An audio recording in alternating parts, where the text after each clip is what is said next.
What? I'll tell you later.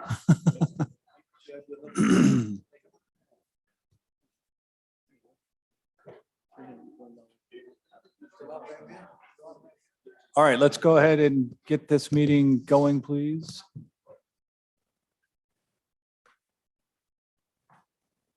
Maybe you'll let me know when we're good to go. We are live and ready to go. Thank you very much, Amy. All right, I'd like to reconvene our city council meeting. We just came out of closed session and we have nothing to report. Amy, will you please call roll? Councilmember Berlant. Here. Amara. Present. Dowden Calvillo. Present. Riddell Harris here and Mayor Stokely. Here, thank you very much. Next up is our Pledge of Allegiance. Will everybody please stand for the Pledge of Allegiance? I pledge allegiance to the flag of the United States of America and to the republic for which it stands, under God, indivisible, with liberty and justice for all.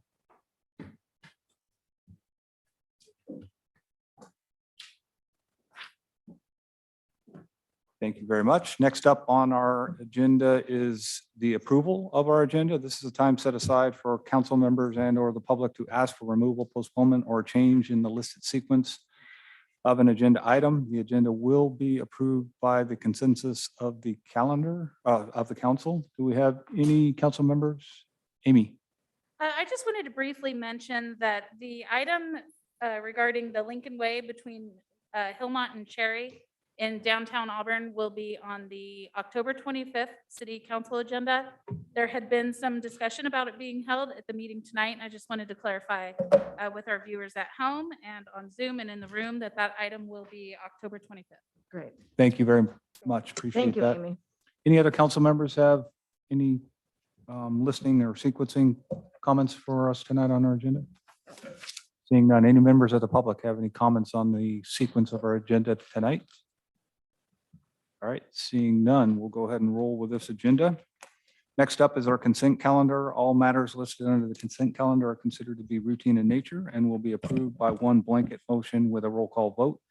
There will be no separate discussions on these items unless persons request specific items to be removed from the consent calendar for discussion and separate action. Any items removed from the consent calendar Yes. Oh, I do have an item in there. will be considered after the motion to approve the consent calendar. Sorry. Councilwoman Dowden Calvillo. Thank you very much, Mr. Mayor. I'd like to remove item number 3 from the consent calendar. Item number 3. Anybody else? Yeah, I'd like to remove item number 2. Item number 2. Any more? All right, seeing none. Any members of the public want to remove any of the consent calendar items for separate action? Amy, we're live, so do we have anybody on? Okay, perfect. With that, I will entertain a motion. I would move that we approve the consent calendar without items 2 and 3. I'll second that. All right, thank you very much. Motion and a second. Let's see, Amy, roll call, please. Councilmember Berlant. Aye. Amara. Yes. Dowden Calvillo. Aye. Riddell Harris. Aye. And Mayor Stokely. Yes. Item number 2, Economic Development Commission funding request. Thank you, Mr. Mayor. I pulled this item just to at least have a conversation. The dollar amount seemed to be on the higher end of funding requests that we have seen from the Economic Development Commission.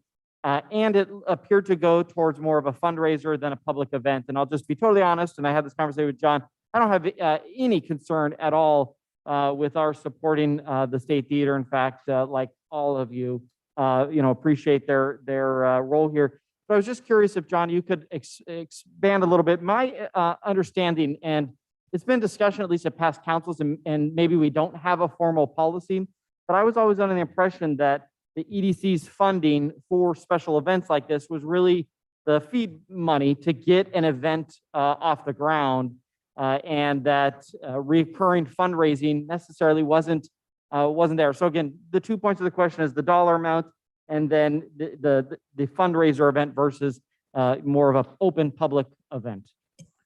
Yeah, Mayor and Council, typically, as the commission has gone, a lot of the sponsorships had been for seed money to get things going.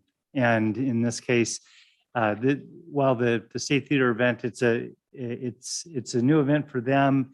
They're kind of an ongoing organization, but I know there's been a lot of discussion. As a matter of fact, I can tell you that Jonathan Wright, our economic manager, and I have actually talked with some of the people in the commission about the idea of having a more process-oriented, having criteria that gets to some of the comments that you alluded to, is the idea of a startup to get some of the things going. In this case, it is a lot of money. It's $5,000. It is a fundraiser event, but I think without question, the State Theater, obviously really important organization in Auburn. And in this case, it's a new event. And one thing is this was a direct request to the commission.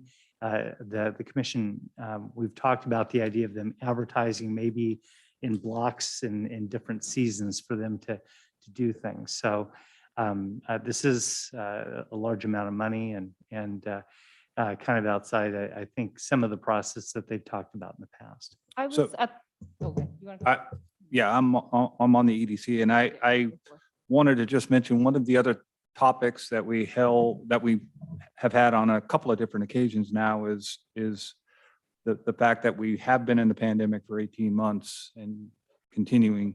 And there's been talk about using the monies to help some of our important organizations in town kind of recover from loss of revenues and all of the troubles that they've had. So that was part of the conversation as well. I'm on the EDC as well. So when it was presented, they came in and they did a presentation for us. It was not, there was a decision with the funding that some of the money was going to go to recurring events and things like that to kind of help after COVID. But another thing that we've been talking about is trying to make sure that the right request is going to the right place. And I think that's a process we're working through the EDC to kind of come up with. I think there are events like this event for the State Theater and others that the city should be sponsoring because it's important. We're part of the community and there are some very important community events that we should be sponsoring.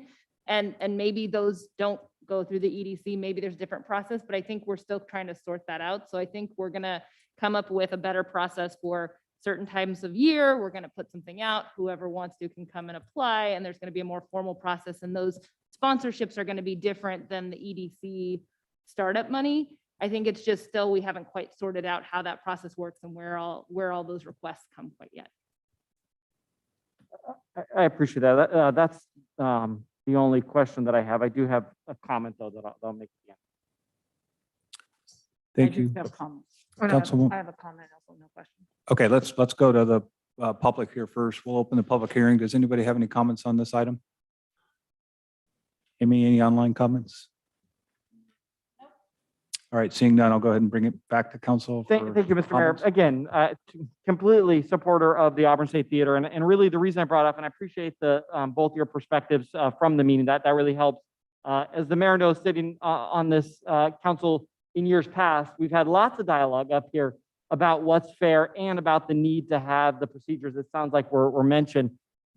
I'm bringing this up because I don't sit on that commission and it's been discussed for many years. And so I would definitely like us to give city staff direction to come up with a policy, because when we talk about giving city dollars to any organization or any event, there's a certain level of equity and even equality in doing that. And so I think we need to be transparent. I think having an economic manager really makes sense, that we differentiate city sponsorships from the EDC's role, from the other commissions and committees that have funds, the Arts Commission, and even the Endurance Capital Commission committee, they sponsor events as well. And so I think to your point, but I would ask that we direct staff to actually come back with a formal policy that breaks up those different types of events so that we all understand which committee do I go to or which function within the city do I go to if I want to get money for an event, a fundraiser, et cetera. And again, I just completely transparent, very supportive of it. I'm not sure I thought they had already done one of these events, so I'm not sure it's a startup, but that's really nor here nor there. It's more just making sure that we all know how that money is eligible, who's eligible, and it's a fair process for the entire community. To follow up on Councilman Verlant's point and directing staff to come back with some criteria, I think that it would be important to do that around, at least before the budget proposal, because that will actually influence the amount of money that's allocated to each of our committees. So we'd like to have something in place before we start building our budget. Yeah, I agree. Thank you, Vice Mayor Mara. Yes, thank you. And yes, I would agree 100% with that. We need a process. We need to be fair and equitable. And I think coming up with a plan, I'm not necessarily, I think there's going to be other committees that are going to be asking for money now. And I think we have to be equitable and fair and remember what we're doing here. When it was budget time, we said no to a lot of committees and requests. So I'm 100% supportive of the State Theater. I'm glad we're doing this, and I want to help as many organizations as we can. So I think we do have to have a plan. Thank you. Great, thank you. Quick. I agree with what everyone's saying. I think that the EDC was in complete agreement with that too. The question of how and when to make sure that it's fair and publicized and it's not just you happen to know the right person or know where to find it on the website is really important, I think. And so there has been discussion with the city manager and with staff about this and that this is important that we need to get it done. I think it'll help to have staff to coordinate it a little bit because most of the people on the EDC are fairly busy. And so trying to wrap our arms around this kind of policy was a little challenging. So I think that'll be a little bit of a help for us. I just have another one. Go ahead. And in addition, I would just like to say, with regards to this particular request, I'm fully supportive of this. I think that this is an opportunity for us to sponsor an event, to partner with the State Theater. And, they have demonstrated that they do provide a very important value to our city. So I'm very supportive of the allocation that's requested at this time. Great, thank you. With that, I'll go ahead and entertain a motion. Mr. Mayor, I would move that we approve by motion the EDC's recommendation, but I would also add the direction that staff come back with a policy related to sponsorships and funding requests. I'll second that. Amy, would you please call roll? Councilmember Berlant. Aye. Amara. Yes. Dowden Calvillo. Aye. Riddell Harris. Aye. And Mayor Scogley. Yes. Motion passes. Next up, Wildfire and Public Safety Advisory Ad Hoc Committee. Yes, and Mr. Mayor, I pulled this item off consent. When Councilman Berlant and I brought this forward at our last meeting, we talked about the membership. And at that time, we had suggested that there just be one Auburn business owner. But then there was, after additional dialogue, Councilman Berlant and I believe Councilwoman Amara were going to talk to OTBA and DBA to determine whether or not they wanted to nominate someone for the purposes of serving on the committee. So I'd like to open it up and ask what your findings were. Yeah, both the Old Town and the Downtown Business Association would like to have official representation on the committee. Okay, so with that said, I would like to make that amendment to the proposal for the composition of the committee. And so when we're ready to make a motion, I can include that language. I'm ready to make a motion.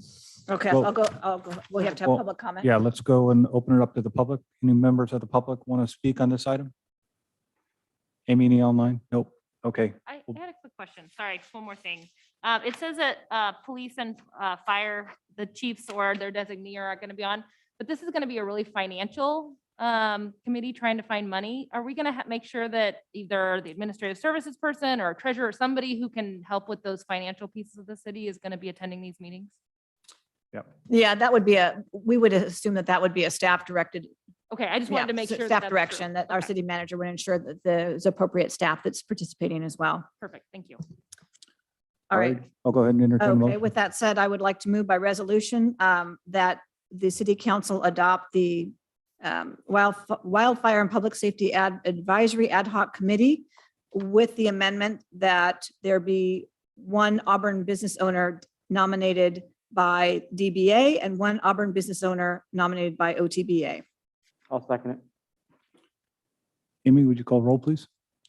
Councilmember Berlant. Aye. Amara. Yes. Riddell Harris. Dowden Calvillo. Aye. Riddell Harris. Aye. And Mayor Scogley. Yes. Motion passes. Thank you very much. Next up is public comment. This is a time provided so that the public may speak to the council on any items not on this agenda. Please make your comments as brief as possible. The council cannot act on items not included on the agenda. However, the items will be automatically referred to staff. Council members also have the option to speak on any items not on the agenda at this time as well. Yeah, Councilmember Berlant. Mr. Mayor, I'll just make one quick comment. Last weekend, no, I don't remember what happened Thursday, but last weekend, there were about 50 or so volunteers, and probably the highest number of city staff that came out and volunteered for the 7th annual Auburn Community Service Day.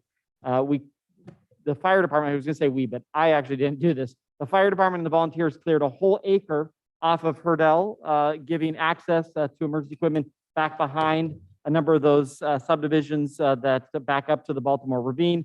The crew cleaned up Auburn Folsom and actually cleaned up more than we had planned. Actually, every single project did more than was anticipated. A bit smaller than normal, but a lot more work was done. And so my appreciation to the Auburn Arts Commission, who this year took a little bit more formal role in April Maynard, who I know is on, as well as Katie and Brian Freeze.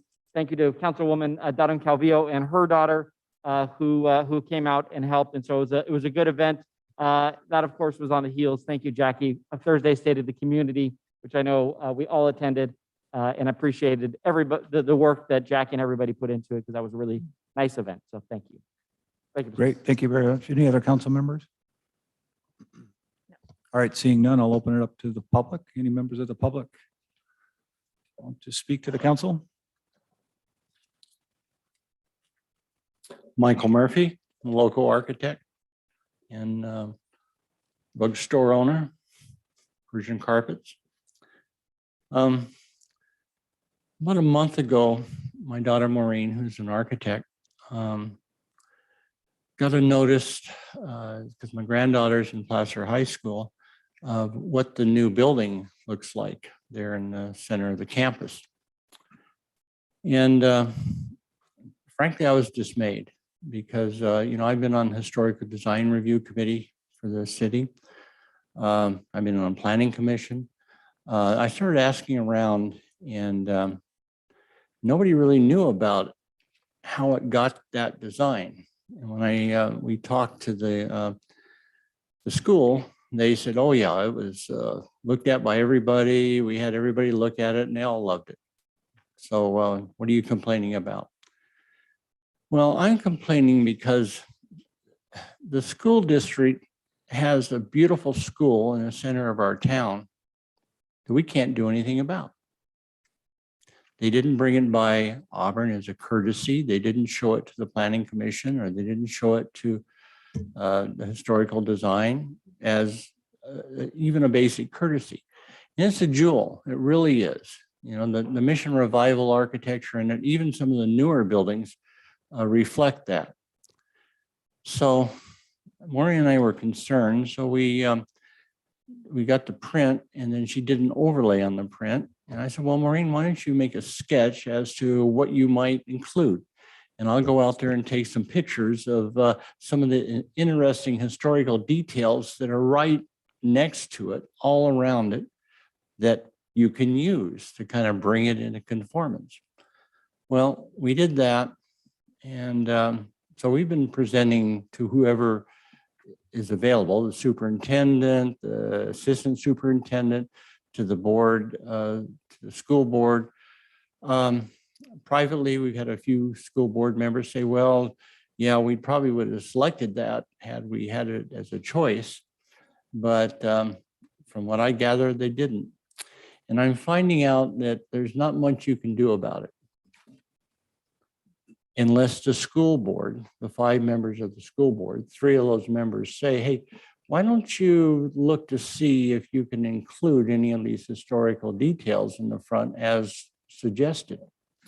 We looked at them as they're all cosmetics that could be put on in any time in the next 5 months before it's built. And we looked at the cost, and they talked about how long it would take. And they told us that even the windows changing would be $200,000 and even this and that. So we did a bit of a cost breakdown, which we'll share at we're having a community meeting this week, that we thought the cost would be negligible because of the, some of the details that are on there, like the big screen in the front on the modern one is a huge screen the size of the stage that is backlit, and it emulates a small little 2x2 piece of the one of the other buildings, but they've enlarged it to 16 by 24 feet. So it's out of scale, and they have spent some time doing some quote older details on the back of the building and on the sides. They're not really historical. And so what concerns me is the city of Auburn's strength of maintaining, and I fought with on Main Street and the streetscapes and everything else, of trying to acknowledge where these, we did early surveys, what historical buildings are. And it was pointed out to me by a gentleman who knows that the two houses on the back of the high school were scheduled to be demolished, but they had to stop.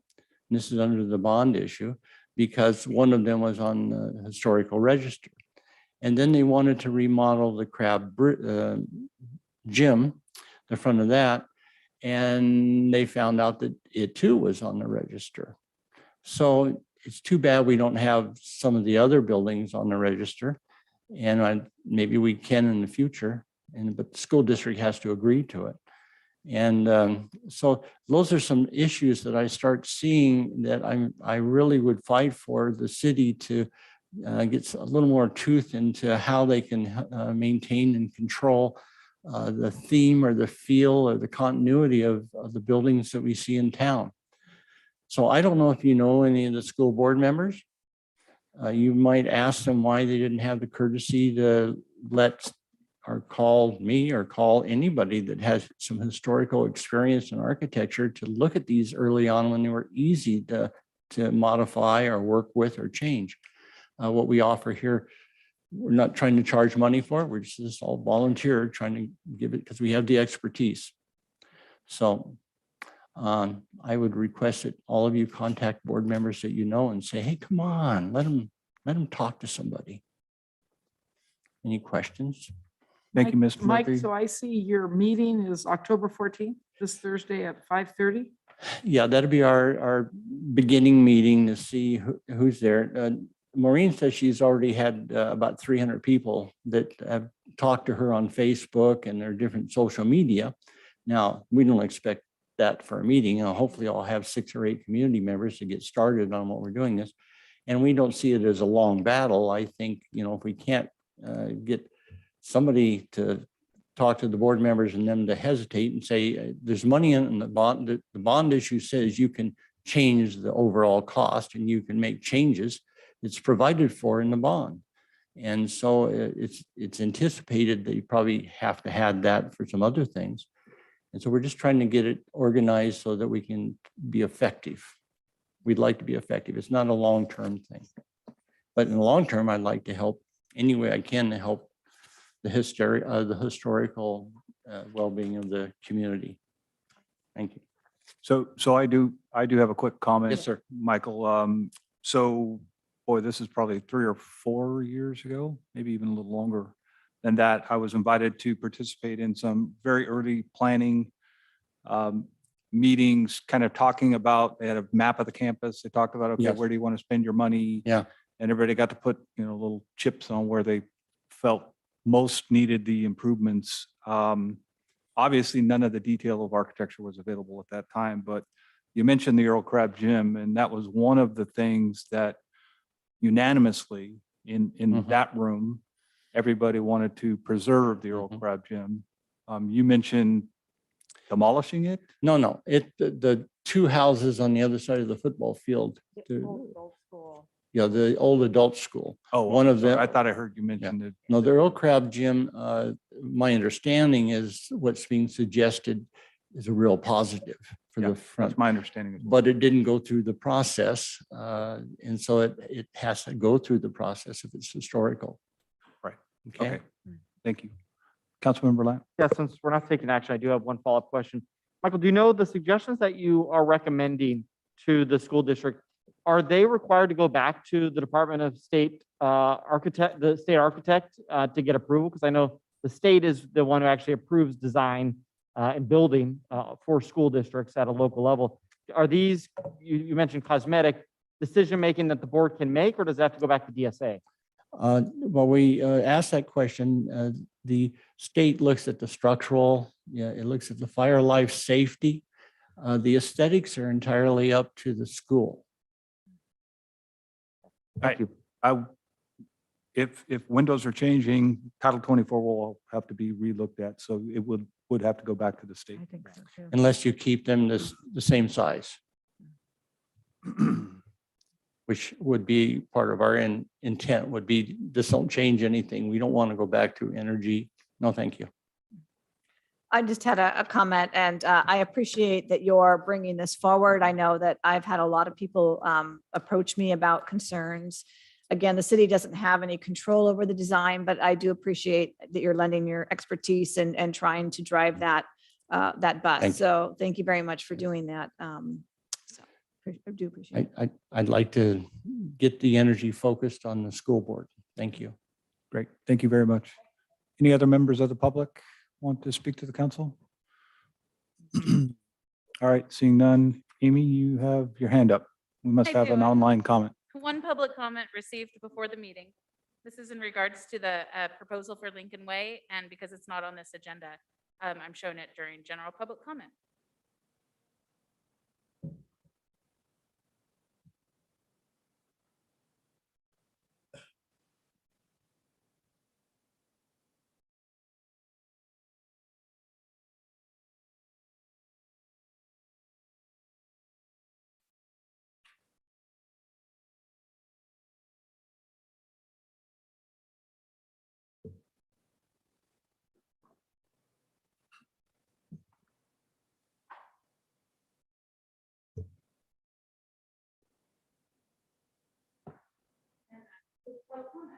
Great, thank you very much. I'll go ahead and close public comment. We'll move on to our next item under council business. Item number 8, Community Risk Reduction Staffing Program. Good evening, Chief Spencer. Good evening, Mr. Mayor, fellow council members. For the record, Dave Spencer, your fire chief. Tonight, we bring before you the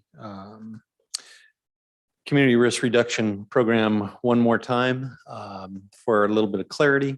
I will just simply make a few comments. I'll have you look to the org chart and recognize that there's really no changes to the programmatic org chart. All of those items still are needing to be addressed by myself and my staff, and we'll continue to work diligently to embrace all of that to continue to keep our community safe. Based on comments from last council meeting, trying to come back with a plan that we would move forward.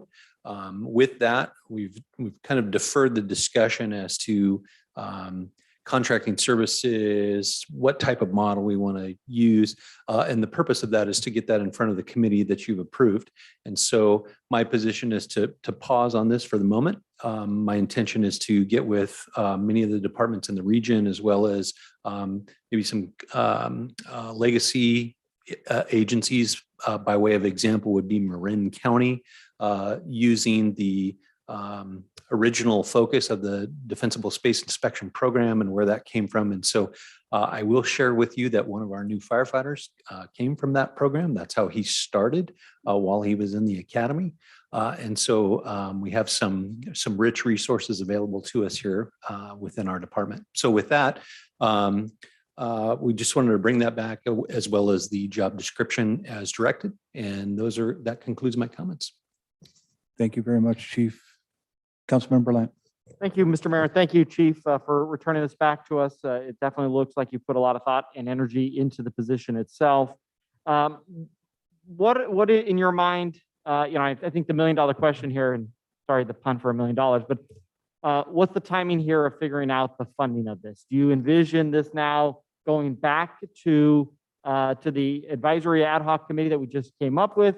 Does city staff have money to be able to shake out to do this? Are we going to have this discussion again? I know I'm hitting you with three things. Come back at budget, budget development. What are your thoughts as far as the timing of at least this first risk reduction program manager position? Yeah, great question. Thank you for that. I think to kind of circle back to the previous presentation that I did the first go around, really what I brought forward was what I would describe as the Cadillac model that had everything fully developed, hence the cost. So at this point, we're taking a step back to really go back to that phased approach, much like we did with the development of the firefighters, and saying, okay, so what we need to do is bring forward proof of concept. We need to bring forth what it looks like in the rest of the region by way of comparison, so that we can move incrementally, recognizing that we don't have any identified funding sources at this time. And I think that's the key element, is that is the purpose of the committee, is to be able to look at it, be able to, by way of example, put a menu, if you will, to it, to say we could start with no cost, some cost, greater cost, most cost, and really look at what that looks like on a go forward. More importantly, as I get with the committee, trying to be able to explain that with that comes measurement tools, being able to see how effective we are, and what we need to be effective in. And I think that's a key component to this, to say there is some minimum effort that we need to put forward. Certainly I can continue to exercise my staff as we've done in proof of concept in previous, and we'll continue to do that. But at the end of the day, we need to get some clarity as to what the options are. And as soon as we have that clarity, that comes before you for another discussion. Great, I appreciate that. But to that point, though, the proof of concept of what we've already approved as far as the additional staffing and those firefighters helping with some of this work, where are we with our recruitment and even our retention in the fire department to kind of get back to the model that was initially approved? Yeah, again, great question. As you know, it's been a challenge with recruitment for various reasons. I just read an article just this last week about a large organization, Southern California, LA City, that literally is closing stations for the same issues and staffing issues that we're having here. So it's certainly not isolated just to us. It is up and down the state. Just by way of overview, we have one fire captain that's in process and should be starting within the next 2 weeks. We had a recent vacant, and that is projected to start somewhere within a 3 to 4 week period of time, pending background and all of the things that we need to do to get them onboarded. With regard to the limited term firefighters, 2 are projected to start next week, and 1 is just beginning that background process. So again, just having to navigate through that process. And then 2 permanent firefighters, again, should start in the next 2 weeks. So in the next handful of weeks, we're going to see a lot of movement, a lot of activity within the fire department. There was a lot of dates and numbers. Just when in next month, let's just put it to the November 1st, based on everything you just said, backgrounds and start dates. What do you think your vacancy rate in the fire department will look like? Yeah, we'll be down to minimal, if any, by that time. Great. Okay. So- Thank you. That's all my questions. I do have a comment. Great. Any other questions from the council? Councilman Don. Yes, I support sending this to the Wildfire and Public Safety Funding Committee to take a look at. But I would like them also to consider, here we do have a job description, which I do have some technical changes that I will get to you, because we're not approving this tonight, but I'd like to provide those to you, so that if we do take action on that, you'll have those. But I'd also like them to take a look at whether or not it makes sense to potentially contract out for this particular service, having a consultant serve as the manager as opposed to a departmental employee, even if it's a short-term possibility, because we may be able to get someone on, and we may be able to get someone up and running quicker. But then the other piece of this is really doing a cost-effective study and determining, which avenue would cost more, having our own employee provide this particular function, or if we were able to have a consultant perform this particular function, at least on a short term. So, Absolutely. And that's exactly what we're going to be evaluating. thank you. Great. Any other questions?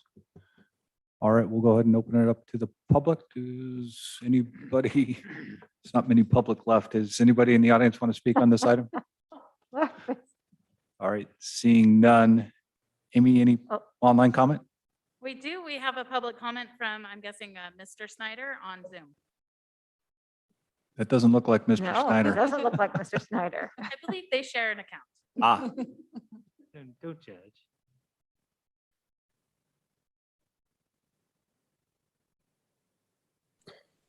I'm sorry. Yes, it's not Bob. That's my wife there, but I have the comment. I just didn't change the name. Um, Thank you very much. We had a Roby Point Firewise community meeting this afternoon, and I told the group what was being planned by the fire chief, and they are in complete support of this effort. I hope it. Bob, I'm sorry to interrupt you. Could you hold on for just a second? They're turning Yeah. the volume up for the public speakers. All right. Can you hear me now? No. no, hang on 1 minute, Bob. Okay. What should I be doing? Keep talking, Bob, so we can tell if your voice is going up. Yes. And now you see Bob. Can you hear me? Not very well, Bob. Hang on. Maybe he needs to do it from his side. Try again, Bob. Yes. Can you hear me now? Not very Can you well. yell? Okay, I will yell. The Roby Point Firewise community met today, and they're in support of this effort. Thank you very much for bringing it forward, Chief. I would caution against tying it to the funding committee. Much work can be done before. That's going to take a couple of years to put together or more. So I'm hesitant to support that it would be tied to that committee. You need to search for money now, and I'm going to again suggest you're paving the streets budget. Thank you very much. Bye now. Did you? Thank you, Bob. We did have a little trouble hearing you, but we heard some of that, I think. Do you hear him, Daniel? Yeah, I could hear him. What I heard him say, at least, and you guys can correct me, was that the Firewise group that in his neighborhood met, they're all supportive of this. What I took away was that they don't want us to wait too long to try to find the funding, kicking it to the committee. Oh. My words, Bob, now summarizing, maybe too long, and that we need to take action to fund it. Does that summarize what you said, Bob? Got a thumbs up. Yes. Yes, thank you, Daniel. All right, thank you, Bob. Appreciate that. Any other public comment? All right, seeing none, I'll go ahead and close the public comment, bring it back to council, and I already saw Councilmember Lance's finger go up. Yeah, sorry, quick there. I agree with what Bob said. I don't want this to be analysis paralysis on a problem and now a solution to fix the problem that we've already identified. I don't know what the city budget looks like at the moment. I guess I would ask that we would direct staff to continue to look to make sure that there is no way for at least this first position. I really appreciate that you've refined this down to one in the first phase. And I think that getting this person off the ground will start to then develop and build out. I'm very cognizant of the fact that we're trying to do a lot here and we need funding. But I guess I would agree with what Bob said and ask that we ask staff to really look to see, is there a mechanism to do it? The committee may be a good one. Today's a red flag warning day. Today is a high risk fire day here, in the middle of October. And I just don't think that we can afford to keep analyzing. I say that with all respect of knowing that the budget that we already approved does not have a significant amount of cash flow. Now, we did a very good job, and we really being our city manager and city staff, of refinancing a bond and giving us additional funding to allow us to make the 7 firefighters that were LT permanent. And so I guess I would just ask that we keep squeezing that turn up as best as we can. I am in support though of kind of taking a step back as you have done, sending to the committee to really look at. I appreciate the comment about consulting out. I will tell you, knowing the people who do this work, especially kind of you called it a manager, but in every organization, the fire marshal, it's one thing to bring in a retired annuitant, somebody who has done the job, who can come in and you don't have to pay the same pension and other benefits. But there's not a lot of contracting companies that would be more holistic to what I read in this job description, just based on my own work in this exact field. So I appreciate, and I think we should keep looking at contracting some of the services, whether it's chipping, some of those other planning efforts. But I guess my 2 cents here are, with Red Flag Warning Day, flags up all across town today, thanks to the Fire Safe Council and the fire department telling us that it's a fire danger day. We need to get moving on this. And so a balance saying, come back and keep looking, but I would ask that we keep looking while letting the committee look further. And maybe it's that it's a limited term job, like we did I the was first gonna- time. Yeah. Yeah, I guess that's. Yeah. Oh, Amy, maybe that's really our first stage here. And your term of proof of concept. Let's try it out. Maybe let's fly it as a 1-year job and see if we can get the funding for at least 1 year. It's not kicking the can, it's doing the proof of concept, just like we did with the firefighters. Prove that it works, prove that this is the right person, the right skill set that meet the priorities that you've already laid out, and then let the committee and then this council make the decision of, is that the priority within our city? So I guess I would ask that city staff, I love seeing you here, Dave. So, Chief, I appreciate you keep coming back and back and back. But I would ask that we look at funding this at least limited term to keep this moving. Thank you. Councilwoman Dowden Covey. Yes, I just wanted to follow up. I wanted to suggest a limited term as an option as well, because we have done that with our 7 firefighters. And the other thing is that something that this council can think about is, and we're going to talk about this in a little bit later, but ARPA, because we can utilize ARPA monies for the replacement of revenue loss. And so there is the possibility, it's not sustainable, but it is something that can be utilized in the short term for a limited term position. And so in order to do that, we really need to fine tune what that salary would look like if we were going to go ahead and hire someone limited term. So I'm going to get my comments to you on that. Because we absolutely could utilize that. And I know that I did ask our city manager to let us know what exactly that revenue loss is. There's a particular formula and figuring it out. It's not just a matter of identifying it. But we do have that as an option as well. So I would, take it to the committee to take a look at the sustainable funding, because that absolutely has to happen. But this council does have an option, and that is to use some of those ARPA money. We're probably talking about less than $175,000. I mean, so I just want to put that on the table. 142 to be exact. 142. Okay. So 142 out of the $3.130 million available. So it's something I think that we should have a conversation about, and we can do that, but put that on the table as well. Great, thank you. Vice Mayor Amara. Thank you. And thank you, Chief Spencer.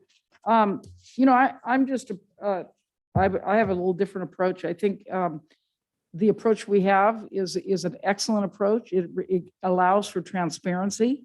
It allows for public input. It allows for everyone to have an understanding and an education about what this town needs and what we need and our priorities. I think that's a lot to put on your plate right now. I'm not against looking into interims, but I think our focus should be what you're doing and where you're going. I trust you totally. You've been doing an excellent job of keeping our town safe. Continue doing that. I'm not sure that I agree with using ARPA money, but we can have that discussion. If you find as the chief of police, fire chief, that an interim is needed before this thing gets going, then that's something that I would like you to present to us and come back. And there's funding, there's all kinds of fundings, there's cuts we can make. We can do road cuts. There's all kinds of opportunities. But I think what you've been doing is wonderful. And then this putting it out to the and having an ad hoc committee is a very good approach, and it's an important approach. And also, I think we can't forget that you've been working on staffing, and I think that'll help us get some mutual aid, which should pay for some sort of interim coming down the line here. So I think that's something we should consider, but that's my input. Thank you, Mayor Spokely. Thank you very much. Any other comments from the council? I do have one additional comment in that, I did mention ARPA as a potential. We'll talk about ARPA later. But if we're looking at something that, again, is just on the short term, we do have reserves. It's not sustainable, but I'm just saying that if there is a desire for this commission to act, or this council to act rapidly, we certainly have the tools in our toolbox to do so. That's essentially what I'm trying to say. Councilmember Lant. If I can just add, I think Vice Mayor Amara's comments are perfect in maybe there's a cut that can be made that is a higher priority. And so even though we approved a budget based on the priorities that we set, only 4 or 5 months ago, but I guess that's what I would ask the chief to come back. And so, again, I think limited term seems reasonable while we go through the sustainability and the transparency and all the other things that the ad hoc committee will work on. But I guess I just wanted to clarify that if we can cut somewhere and maybe pave 1 mile less road to make this happen, I know from my perspective, I think this is a critical position to overseeing the work that we just keep talking about. And I say we, and I guess to your point, Councilwoman Amara, he brought us a plan that said what we need to do. And so we need to give the staffing to organize and get it done. And so I think that the plan is there. We just need to keep funding it. So I would ask that we that be part of the direction. Maybe it is a cut. Maybe there isn't dollars just lying available, but maybe it is a cut. Understood. Great. Thank you very much. Did we do public comment yet? I don't think so. I'm not sure. I can't remember. I'm going to go ahead and open it up to public comment. I think we actually did. That's how we got Stephanie/Bob on the screen. So closing public comment one more time. This was an informational item. So, oh, no, it says by motion. So I'll entertain a motion. Well, I will make a motion that we direct staff to return back to council with a preliminary plan with some options of funding this position with the goal that this entire program, including this position, will go back to the newly formed Wildfire and Public Safety Funding Committee when it gets up and running. For sustainable funding. Or the sustainable funding. I'll second. All right, Amy, would you call roll? Councilmember Berlant. Aye. Amara. Yes. Dowden Calvillo. Aye. Riddell Harris. Aye. And Mayor Spokley. Yes. All right, thank you, Chief. Appreciate it. We'll move on to our next item. Item number 9, American Rescue Plan Act funding update and implementation. Mayor and Council, I'll take this. Bringing this item back for direction from the council. The staff report expands just a little bit on some of the overall definitions that have been provided to the council previously regarding some of the uses. At this point, staff's really asking for direction. First, if you want us to do any type of community workshops and outreach, staff had recommended that we look into overall infrastructure subcommittees that could look into the possible use of the funds to the support of the various business districts and also towards broadband. Any other type of public outreach that we could do. Quite frankly, the council could direct us to do all of them.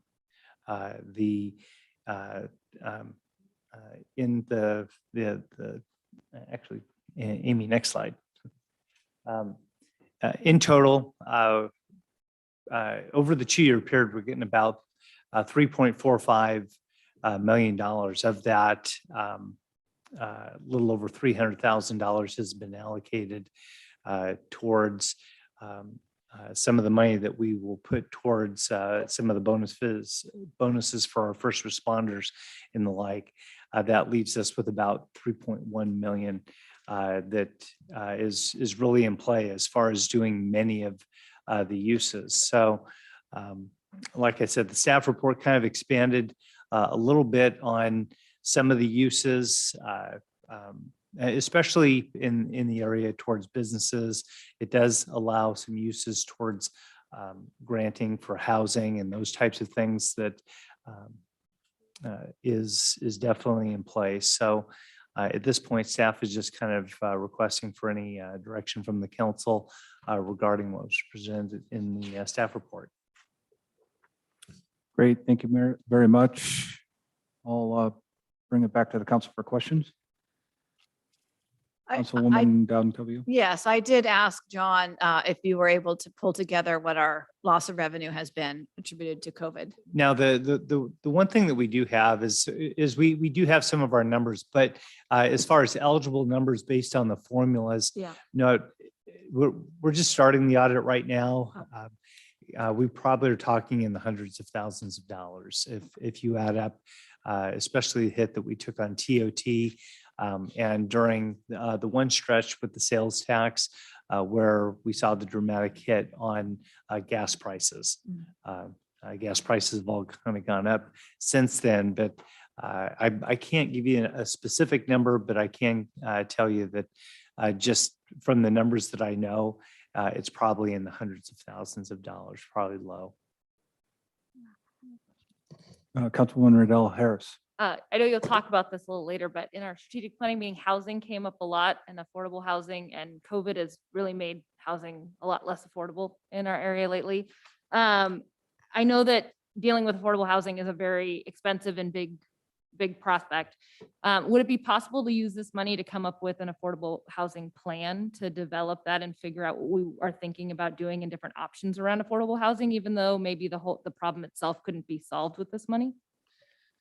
That's a good question. I don't know if you can actually use it for planning dollars. Most of the uses are for direct assistance. Okay. So the idea of, as an example, one of them is the idea of supporting nonprofit organizations that might do that work. The other might be some type of rental assistance. As far as coming up with a plan, just on first face, that might be a little bit of a stretch, but we can look into it. At the end of the day, the monies that come to us is supposed to be used directly towards COVID related or COVID impacted areas. So they want you to actually spend the money, not necessarily do it. So we could use it to help people who are having a hard time paying their rent, or if it's just hard because there's going to be a lot of evictions that are going to probably happen in the not so distant future. And so I'm trying to figure a way of mitigating that. And we don't really have a good plan around affordable housing and how we would mitigate that. So I'm trying to figure out how we could kind of take a bite out of that apple without necessarily having everything figured out. So I don't know if there's anything that we've had suggestions on for helping with that scenario that's really probably coming up in the next 6 months to a year, but I'd be interested in seeing if there's anything around that. I do know, Councilwoman Riddell Harris, that Placer County did establish 100% rent relief program. They've got a wonderful program. The state was like 80%, but the county stepped up and offered 100%. I think that program is still in play, where they would actually provide the landlords with the funds. But there was the application had to come from both the renter and the landlord for those funds, but for rental relief due to COVID. And so it was a great program, and I believe it's still. Just to update, I asked Gustafson, and she assured me that that was still ongoing. Yeah, and it's a great program. They actually have the funding to provide for that service, and they're doing 100%. So. And my concern is that I know there's a lot of people providing that service, but then the landlords don't have to keep those renters in those houses. And so I'm afraid of that eviction happening because they know that those renters aren't necessarily going to be great renters moving forward, or they want to sell those properties and that there's not a real good alternative for those folks to find housing. And I don't know if the eviction, I know that there was a moratorium on the eviction. I think that might have been lifted, and that's what you're talking about. Yeah, it's So- either it has or it's going to it's- be, and there's going to be an issue when that ends up happening. Yeah. Any other council members have questions on this item? Councilmember Lamb? Thank you, Mr. Mayor. Just briefly, can you expand on the plan for the subcommittees? I know in the staff report, you talked about having a 2-person subcommittee for Old Town, 2-person subcommittee for downtown, and then a council member for the broadband. I'm curious about the committees. And then I think it was brought up at one of our last meetings about the public input and workshops. What is your thoughts as far as are these public meetings? Yeah, absolutely. As I've talked with the city attorney, he's told me that the Brown Act will be in play for all of these. So they will be publicly noticed and advertised, and agendas that will go out for each one of these. The idea of dividing the council up, very similar to what we did with the Planning Commission, where just in order to maximize overall participation in it, the ability for the public, absolutely. I can tell you there's a lot of interest. It will actually be in our interest to have businesses and property owners and all those people participate. So as the subcommittees will meet and talk about things, I absolutely foresee the idea that we will have these meetings very accessible. If we are talking about infrastructure, I can see us having walking meetings where we will actually go into the locations to talk about things. So overall, public input, we want absolutely to the maximum, and we'll do everything we can to get the businesses, property owners, and residents involved. Thank you for that. And actually, in your answer, it clarified that I was reading this incorrectly. So the subcommittee is actually 2 members of the council that would look at downtown, 2 members of the council on Old Town, 1 member of the council on the broadband. When you say subcommittee, though, I guess I just assumed that there was also representation from the business districts or from other stakeholders. So again, kind of coming back to the question beyond just the council, who do you envision on this subcommittee? Or is it really just anybody who wants to show up, but it's formalized with the 2 council members, at least for those top 2 committees? So the committees will have, the committees will work with staff to generate recommendations. And for the most part, I see these meetings being mostly workshop-like. Hey, let's look at this. What do you think about this? Generating some ideas on some things to do. So they will be very much a workshop. Remember, we also have 2 members of the Planning Commission, and very similar to the on broadband recommended 1 member of the Planning Commission. So we actually have those folks on there. I know some of the other committees, the Sustainability Committee wants to have people on it. Michael Murphy, who was here tonight, he definitely is interested in participating. And as I've told everybody that's contacted me about these committees, the more the merrier. We will maximize the amount of outreach that we have to people and to get people to participate. Thank you. So the staff report needs to points back to the August committee then is what you're saying. So 2 council members, 2 planning commissioners, and then a representative from the business district Correct. on each of those, the broadband, 1 council, 1 planning, 1 chamber. Thank you. I had to kind of get myself to this older staff report. I think Gary wanted to maybe answer to that too. Yeah, I think my microphone's not working. Thank you. Yeah, I just wanted to clarify the Brown Act as it applies to this. If it were just a committee comprised of 2 of you, Brown Act wouldn't apply. You could still comply with it if you wanted to. But my understanding and from the older staff report is that there would be planning commission and business association, which would trigger the Brown Act. Thank you. And I guess I wasn't asking the question just in the need for transparency in compliance, but more to some of the points that were made in August about public participation. And so there, I guess I'll say for a comment. So thank you, John. Thank you, Mr. Mayor. Questions? I don't have questions, but I do have suggestions. And so we're just asking questions right now, Mr. Mayor? Yeah, let's just Okay, do so questions. I don't have questions. I do have. Councilwoman Riddell Harris. I had 2 quick ones. I know this has been answered before, I think, but I just wanted to clarify in this meeting. So does this money doesn't all have to be allocated at once, right? We could choose to allocate some of it now and wait. My concern is that we're still at one of the highest peaks of COVID and we don't really know what the ramifications are yet on all of the different parts of our community. Could we wait until COVID is a little bit more resolved and spend some of that money after? Yeah, our understanding is that the money has to be allocated by 2024. So we have a couple of years. We've got 3 years. Okay, so if we wanted to save some of it to make sure that we can really, if our revenue gets hit or if there's some issue with our population, we could save some of that money. Okay.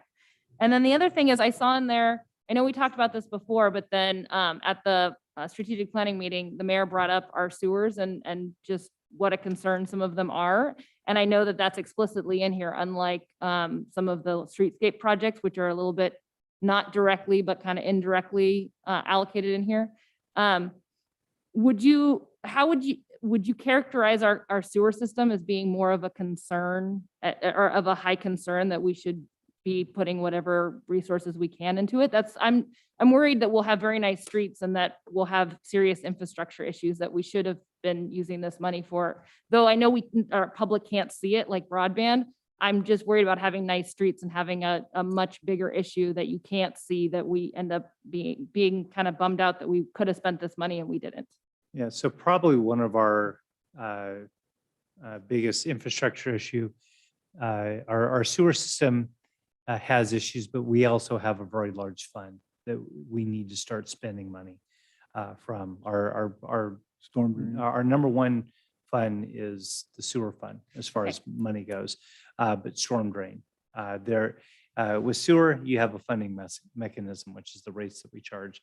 But for stormwater, the issue. not as much. Okay. And is the storm drains an issue? Absolutely they are. And we could fund that out of this. I saw storm drains specifically listed in the, Conceivably, yes. okay. All right, I just wanted to make sure that was an option. Thank you. Thank you very much. It was mentioned earlier, and I'll bring it up because I didn't see it in here, and I'm sure there's probably a way to figure out how to get cover with these ARPA funds, but are we allowed to hire short-term, like we talked about before with the previous item on the agenda? Are we allowed, in your opinion, John, to hire short-term employees for the fire position that we've been talking about, risk management position? So probably under the scenario that Councilmember Dowden-Cavio brought up is, would these funds cover us hiring a short-term employee? No. These funds have to be used towards the defined amounts. However, as far as identifying what we lost as far as revenue loss, and you would take that and you know, my wild guess right now is probably a couple 100,000, and you would take that and you would replace that back into your general fund, and then you would use it that way. But the uses of these funds, if you're going to directly apply these, have to be used within the directly applied guidelines, which wouldn't necessarily cover those. So they wouldn't allow you to hire a firefighter with them. And I was specifically looking at it with regards to the loss of revenue criteria, and that's how we could actually accomplish that, as the city manager indicated. We couldn't, there isn't a criteria that states staff particularly, but there is absolutely this loss of revenue. There's a formula for that, and to ensure that we can still protect public health and safety for our community. And so we could use it that way. It would just be a deposit and then an allocation of funds. Okay. Yeah. I'll go ahead and open up public comment. Does anybody in the audience have anything they want to say on this item? Seeing none, I will ask Amy if we have any online comments. Excellent. Well, I'll close public comment and bring it back to the council for our comments. Councilwoman Dowden-Cavio. Thank you very much, Mr. Mayor. We've heard a lot about this particular, item. This is the second time we're discussing this, and there were lots of comments that were raised today, but at our past meeting as well. And, first of all, I would like to say that I do appreciate staff's bringing forward an actual project that we can utilize funds for. I'm certainly someone who supports our streetscape improvement. I recognize the fact that we have no identified funding source for that, and I don't know where we would get funding for that because we no longer have those redevelopment dollars, which is what we used in the past, and that is no longer available to us. And so I think that there is a way to certainly utilize funds for those improvements. I think that you get there, though, the infrastructure changes get there because of, you'd have to look at it from the perspective of there was a negative economic impact associated with COVID. So the frequently asked questions number 2.18 talks about enhance outdoor spaces for COVID-19 mitigation or to improve the built environment of the neighborhood, for example, facade improvements, or projects that address the impacts of climate change. That's fact sheet item number 6, or replacing lost public sector revenue, which I already talked about under fact sheet item 4. So I think that there is a nexus. I'm not necessarily in agreement that we could say that it's the infrastructure that's identified in the act itself, because it does specifically talk about projects that would qualify for for specific water funding. Can't find where that reference is, but they specifically talk about those water sewer infrastructure projects that could qualify for funding under two specific water funding sources. And I don't believe, in my experience in the environmental arena, that this would qualify. It was, right here. Environmental Protection Agency's Clean Water State Revolving Fund or Drinking Water State Revolving Fund. So I don't believe that the streetscape would qualify for those kinds of funding sources, but I think you can still get there, that there is a nexus based on the criteria that I just established or reiterated, actually, that especially the frequently asked question number 2.18. But what I'd like to see, and I do agree with Councilwoman Riddell Harris on this aspect, is that these are taxpayer dollars that we're using at the federal level. And I think that the community should have an opportunity to weigh in as to how these monies are spent. What I'd like to do is that I would like to have a community workshop that would be divided into two sections. I agree that broadband improvements are incredibly important for our community. And it's specifically allowed under ARPA. There's no questions asked there. There's a direct correlation, so there's no wiggle room. We're clear on that. But I also think that we should talk about in this community workshop infrastructure, for example, the streetscape project that we think can qualify for these funds based on this criteria. But there may be other infrastructure projects, for example, that address climate change, like putting trees along Highway 49. Councilman Berlant and I spoke about that. There is a direct correlation there in dealing with climate change issues. And it's interesting, but ARPA does specifically talk about that in here. So what I would like to do is to have that community workshop, invite the public to come. Certainly we would be remiss in saying that we have all the answers and all the suggestions, that there could be someone in the community that has a great idea, that knows how we can leverage additional monies to get the biggest bang for our buck. But to get that input, and then as a council, we can, after we receive that information, we can have a discussion. We can establish what our spending will be, and we can establish our committees if we're going to have additional public input into the details. So, for example, streetscape is one of the projects. We talk about that. We can talk about what that looks like and who should sit on that committee. It's going to be downtown business associations or what have you. But I really think we have a little bit of time. I'm not suggesting that we delay this for a lengthy period of time, but I think it's important that we do obtain the community's input in this, and we can do it in a smart way. So I will be ready to make a motion when it's time, but I just want to kind of throw that out there, that I think this is a way that we can certainly support an infrastructure streetscape plan, but we just need to be able to get public input. And again, we might be able to use some of our funds, if it's even $150,000 for the criteria that says replace lost public sector revenue. That might be something we want to look at as well for a short term. If we don't want to make cuts to road repairs, for example, because I'm not really wanting to make a cut in our road, our paving plan or what have you. In any event, there are options, and I would like to see us have a community workshop to really dive into that, to get that public input, and then to make a plan from there. Great. Thank you very much. Any other, Councilwoman Riddell Harris? Thank you, Mr. Mayor. I fully support your idea. We've talked before about getting that input before the committees are made, so that way it's not like we're talking only about those options that have been presented here, but that we're more open to all the options. And that's why I brought up sewers and affordable housing. There's several things that are listed in this as options that could help with our COVID resilience and our coming back from COVID. And I think it's important that those are all presented as options to the public and not just the streetscape project, which I think is great and I fully support. And I think that if we think it's important, that we should start figuring out a way to fund it on the city council. It should be part of our budget if we think it's important. But I also know that when we were having our strategic planning meeting, there were a lot of other things that were very highly prioritized, and that I know that the community prioritizes as well. And I'd like their input on how this money should be spent, because it's their money, it's their tax dollars. And they're also the ones who are dealing with COVID, and it would be good to get their feedback on the best way to come back from COVID. So I think that would be a great idea to have that public engagement first. And then once we have all that feedback, then we can kind of see where that lies and then come up with a plan based on that. Great, thank you very much. Vice Mayor Mara. Yes, thank you. Well, I disagree a little.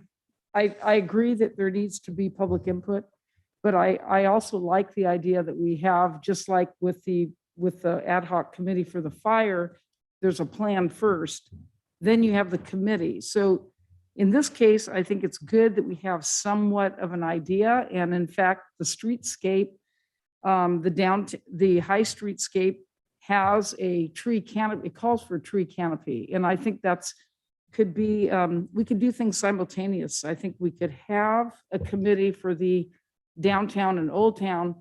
There can be, it can be very informative. You can involve the public. And obviously you would ask for information, ask for additional input. You can revise it, but I think it's important to have a plan. So I guess what I'm saying is I think it's good to have it simultaneous. Have the committees. You could also have a general meeting, bring that to the downtown, Old Town and the broadband committees and go from there. But I do think it's important to keep moving forward, have a plan so that this money doesn't just get frittered away here and there and we really have nothing to show for it. I think it's so important. And I do appreciate staff taking the time to, come up with a plan. And in fact, we have things in place. And I believe there's an environmental study that's already taken place for the streetscape. So that's something that needs to be told to, our public, and so that they can weigh in on that too. So that would be my take on it. Thank you, Councilman Berlant. I don't have anything new to add. I am in agreement with pretty much the same theories that all three of you have said. I'm supportive. Let's get the workshop going. Let's get at least the Old Town and the Downtown and even the Broadband Committee. And if the workshop draws out that we need to add an additional category, we can still do that. We can add a fourth subcommittee. And I think there's some great suggestions that have been made. Again, I love the idea, and I think Councilwoman Amar would agree about trees on Highway 49. And that's not currently in as a subcommittee, but let's open up to the public. Let's get their input. So I'm in agreement with Councilwoman Amar. Let's move forward. Let's get the workshop going in tandem with again those subcommittees. And if we need to pivot and add another subcommittee, so be it. Very good. I'm in agreement with Vice Mayor Mara and Councilman Berlant. So I will go ahead and entertain a motion. Well, the motion that I'm going to make is that we conduct a community workshop that would be divided into at least two sections. One on broadband improvements throughout the city. The second on infrastructure. For example, we can highlight the streetscape project, but then we would also allow for the public to provide additional suggestions. And then that after the workshop, we could come back and make our decisions on exactly what projects we're going to move forward on and what we're going to spend the money on. So that would be the motion I would make. I'll second that. We have a motion and a second. So to be clear, the subcommittees that are identified in our staff report for downtown, Old Town and broadband, your motion holds off on developing those subcommittees at this point. I'm just not sure. I don't have a problem with the committees being developed. What I don't want to do is say that we've already got a plan and we're moving forward only with this. I don't want to put the cart before the horse. So if we have the committees and they want to start working on things, I guess what I'm saying is that I would prefer to establish the committees once we've received public input from the community workshop, because I think that we could fine tune them and be very clear as to what we're expecting them to do. We're talking about just appointing Oh, one just of the the- council members, you mean? just the council members. Oh, okay. If it's just the council members, well, So my thinking is, again, to I think Vice Mayor Mara's point, if I'm on the downtown subcommittee, I know what I'm going to be focused on during the community workshop. I'm going to be listening for ideas and thoughts of projects that are suggested in that district. so I guess the only problem is that, for example, we have just downtown and Old Town. We're not identifying any other area. And so, for example, when we talked about trees on 49, there's not a 49 committee. And I think Councilman Berlant mentioned that we might have a committee on trees on Highway 49. I mean, it's a starting point. I think it sorry, are we allowed to talk? Yeah, go ahead. I think it in a way creates a favoritism to those particular projects without having an open mind that we're putting city council members on those particular projects versus walking into it with an open thought to the public of what could be available and what they're interested in. If people are walking in the meeting knowing they're already on a committee and people, they decide we don't want to do anything in downtown, then that might kind of be difficult for that public comment to come out if we already approach it with the fact that these 3 committees have already been established. So people would assume that if we've only established 3 committees and what they are, then that's where the money's going. So I feel like if we're gonna open it up to the public, then we need to open it up and not say it's open, but these are the 3 things we've already decided that are important. 'Cause Well, that you know, that kind of and- skews the conversation. And I would just like to, oh, I'm sorry. So Councilman Berlant wanted to say something. Yeah, just real quick, your point is very valid. I guess the way I read the subcommittee is really about a location, not about a project. And I think getting the input from downtown and Old Town concurrently and getting the formalization, to me, doesn't necessarily mean that we're going to do streetscape. Yes, that's the project that we're discussing and it's shovel ready.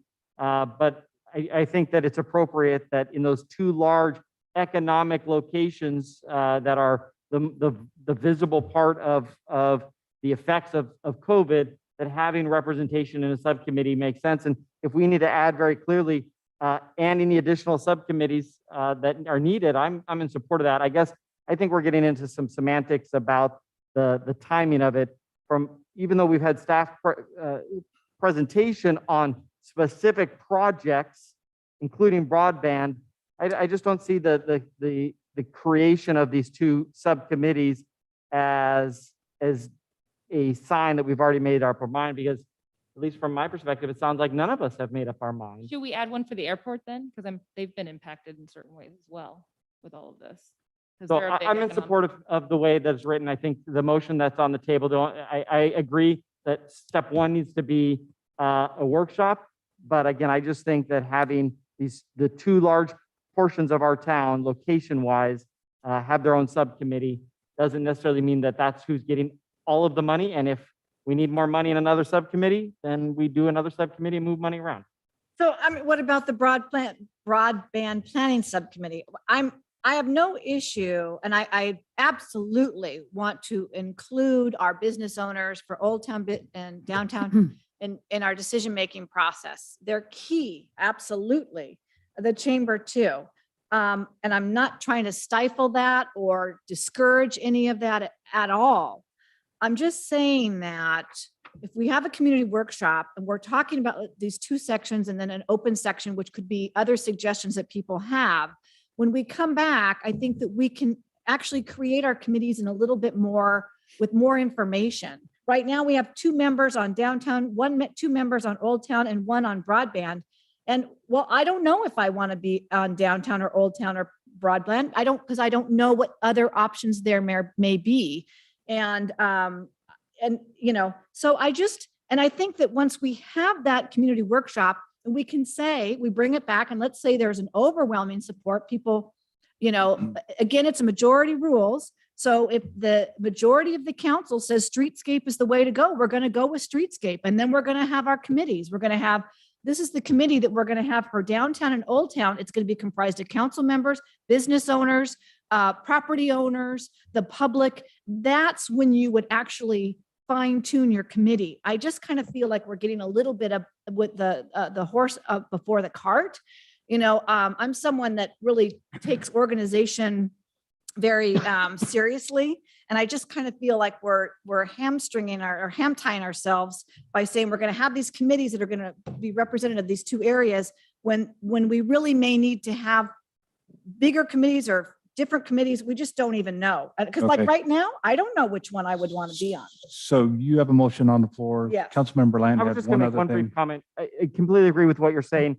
When I read number 3, though, it says that these subcommittees are facilitating possible infrastructure support. And I think that having the Old Town and downtown and even the broadband come up with the plan that can then go to a workshop so that the community can decide whether that plan in Old Town is the priority of the community. And so back to, I think that this doesn't have the full picture and timeline, because I hear what you're saying. We need a community workshop, but I also think that we need these committees to come up with things that we've already identified, right? We already gave direction in August and discussed that these were areas we want to add. Now, if there's more tonight we want to do, but I still think that the subcommittees need to come up with how money could be used, and then to go back to a community workshop so that the community has a actual say in, yes, we agree that that project is important, and we agree that amount of dollars that's needed to do it are important. So I guess if we really were going to nitpick this, it would be ensuring that we have a workshop that follows these subcommittees. And then again, if we need more subcommittees, we need more subcommittees after that. And I recognize what you're saying. I just feel that if we have our community workshop, and again, I mentioned that we would divide into two sections. You have broadband improvements. We can talk about, John has already provided us with some definition on broadband issues in one of the last meetings. And then infrastructure. And I specifically said that we could talk about the streetscape project. And he's done a presentation on that as well. That is shovel ready. The environmental documentation is done. And I think that gets presented by staff, both of those items at that community workshop. And then we also open it up for other suggestions. So that's why I'm not ready to go to the next step with the committees. I'd like to be able to provide the public during this community workshop with the information that staff has presented to us already. And then when we say we're going to go, with streetscape, we have our committee, and you would still have public input then too, because then if we as a council determine that streetscape is what we're going to do, then of course, as we said, the committees are going to be open to the Brown Act, and the public can come and they can really get into the tooth and nail aspects of the streetscape plan for Old Town and downtown. So I guess it's just one extra layer that I would just put first. And then, I want to be able to spend these monies quickly as well. I don't want them to just linger around. They're not going to be reallocated because we would have to spend that. But I just feel that, we're doing our jobs and hearing what the community has to say and giving them an option to make other suggestions first. I know that this, we have a finite amount of money, but every other jurisdiction that I'm aware of has actually done public workshops before they came up with a project. And we kind of did it a little bit different because staff drove it and brought these projects forward. And I'm not asking that we just throw everything away at all. I'm talking about the workshops divided into these two sections to talk about it.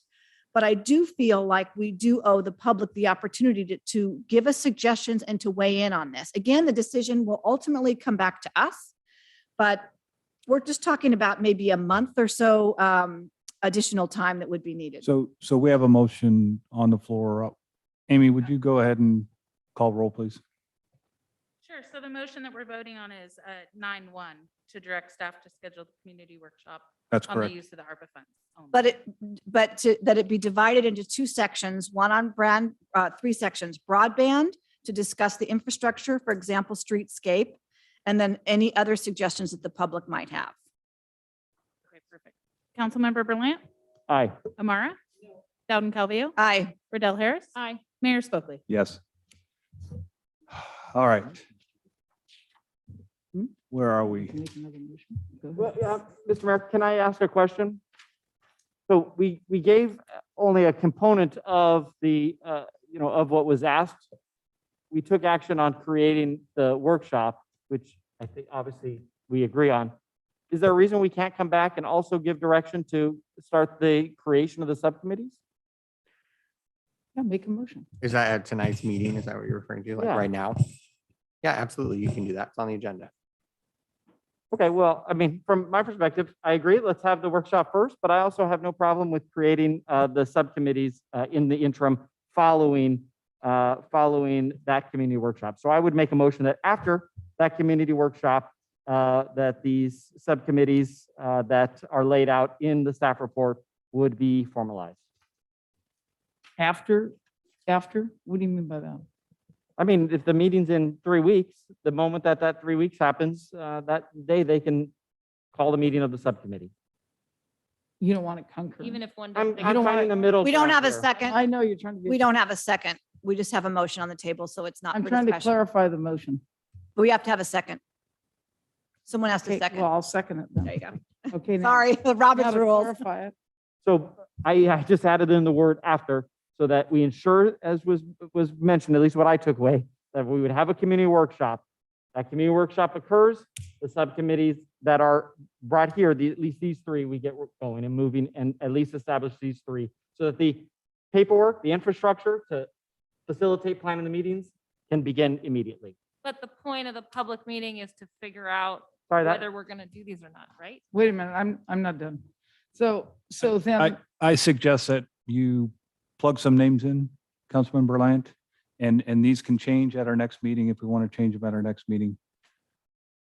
We've got a lot more stuff to talk about tonight, and you've added the word after, so we're going to have the public hearing. We've got downtown, Old Town, and broadband, which are the three areas that we talked about previously at our previous meeting. I'll be on downtown. We have to vote on a motion. but I can amend the motion, correct? Yes. Somebody else, yes, you can. I can amend the motion. So I'll amend the motion, but I think from the discussion, as the liaison to Old Town, I would like to be on the Old Town Planning Subcommittee. and I'd like to be on Old Town because I can't be on it. I think I have a conflict with downtown, right? I'll do broadband. Or pick one. Is there two? So to the question, okay, so you need to have a second on the motion to amend. I Someone- haven't made the amendment motion, but just based on the discussion, I'm just going to throw it out there to keep us moving. So I'm amending my motion that we're appointing the subcommittee representatives to begin after the community workshop, and that the city council will appoint Mayor Spokley and Councilwoman Dowden Calvillo to the Downtown Planning Subcommittee. The city council will appoint myself and Councilwoman Amara to the Old Town Planning Subcommittee, and the city council will appoint Councilwoman Riddell Harris to the Broadband Planning Subcommittee. I'll second that motion. So we So to have, the question, again, I feel like if what you're saying now is that you want to establish the committees as soon as the community workshop is done. So is that prior to the council taking action to approve the expenditure of the monies on the projects? Or is that going to? Just based on what I said, just after the community workshop. So we won't have it allocated any money at that point. It's just people are gonna start talking about these projects without knowing how much money they're spending on, Or if we're actually going to move forward on those or something else. or something. We can always change it. It's just he wants to create the committees before we know what we're doing. Just to be clear on my motion, it's not before we decide what we're doing. These subcommittees are facilitating the possible infrastructure improvements within these areas. Even though we may not spend the money on these areas. Okay, so again, when we talk about after, and I know it's semantics, but in my opinion, we'd have the community workshop. The results of the community workshop come back to the city council. The city council then says overwhelmingly what projects it's going to approve for the expenditure of ARPA monies. And let's just say for the purpose of discussion today, it's streetscape and broadband. At that meeting, I would see that we would establish the committees then, because we would be saying, these are the two areas that we're going to pursue. And we need to have committees then to see these through. So that's when I would see it happening. I wouldn't see it right after the committee, before the council acted. So if the motion is to create the committees before the council has identified the projects for spending ARPA money, I can't support it. If the motion is to establish these committees, once the council acts to determine what the ARPA monies will be, then I can support it. So my question is to the maker of the motion. Again, I'm just approving after the meeting, the subcommittees to facilitate possible infrastructure improvements in support of the commercial districts. So there are no preconceived notions of what those projects are. There is no approval of dollars. There's just a subcommittee for all three of those categories for the council members that we talked about to bring forward possible improvements that could then now I'm off of what the motion is, but that would come back then to the community and even to the council to make determination on how we would want to spend the money as a community and as a council. So those would still, sorry, I'm asking, so those would still exist even if we decided not to spend any money on those projects? They would still work on infrastructure even if there was no. Just for No, we ARPA, would- if- only if- on ARPA, not in general. So they're not just general committees that would serve the city. They would be specifically for ARPA because there's no other, But say, I'm just doing it for instance, in public, when we do our public meeting, that people want to spend their money on, I don't know, something, storm drains, I don't know, I'm just picking something else. And we decide to allocate that and we don't do anything in downtown. Would the committee still exist even though we're not going to be spending any money on it? Or would we in the meeting we decide would- that? we doesn't would exist anymore? We would adjust these committees. Okay. again, with all due respect, I'm probably outnumbered and that's okay. I just feel like it's putting the cart before the horse. I don't want to delay, but I just, with all due respect, I won't be able to support the motion. And I would agree. I think that if we're going to really be open to public comment and listening to our community, we should take in their feedback before we make a decision to create committees that's supposed to be based on their feedback. Okay, So I'll call for the question Thank unless there's you. public comment. None on Zoom. So we have to vote on the motion to amend and then to vote on the motion, correct? No, it's, He amended his motion. In the past, the council hasn't followed that rule strictly, and Oh. they've allowed the motioner to amend it, which is why when the question was asked- Informally, without actually, okay. Ready? yes, please. Councilmember Berlin. Aye. Amara. yes, and I just want to explain, I'm supportive because I think this does give a lot of transparency. It gives education. It gives people an opportunity to understand that this money is directed toward areas and we can use it for many things, but it's important. We are having an opportunity for public hearing, which I do support. I was hoping it could be at the same time so that we could get this thing going and have further education. But I am supportive. Yes, the answer is yes. Sorry. Councilmember Dowden Calvillo. No. Riddell Harris. No, Mayor Spokley. Yes. All right, anything else on this item? We're done with this item. Who knew it was going to be so controversial? All right, John, next item, strategic planning workshop update.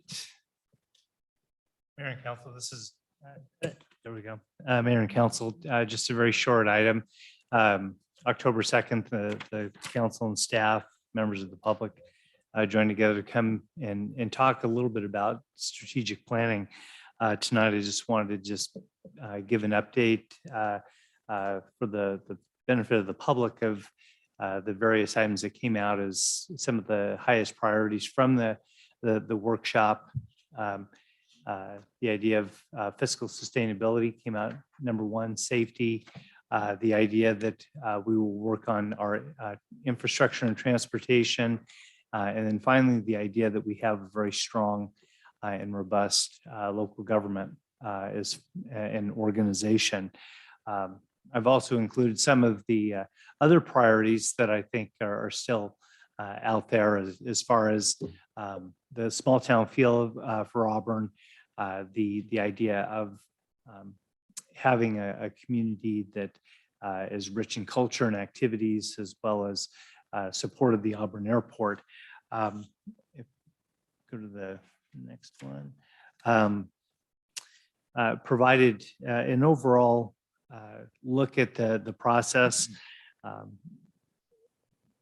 A lot of the priority areas came out of the March 1st workshop. The one that we had on the second worked towards a little bit more refinement. This is where it kind of comes back to the staff as far as overall priorities and the things to work on. This is where I think staff is going to need to step up and put together overall action plans, strategies, and some programs to try and address all these areas.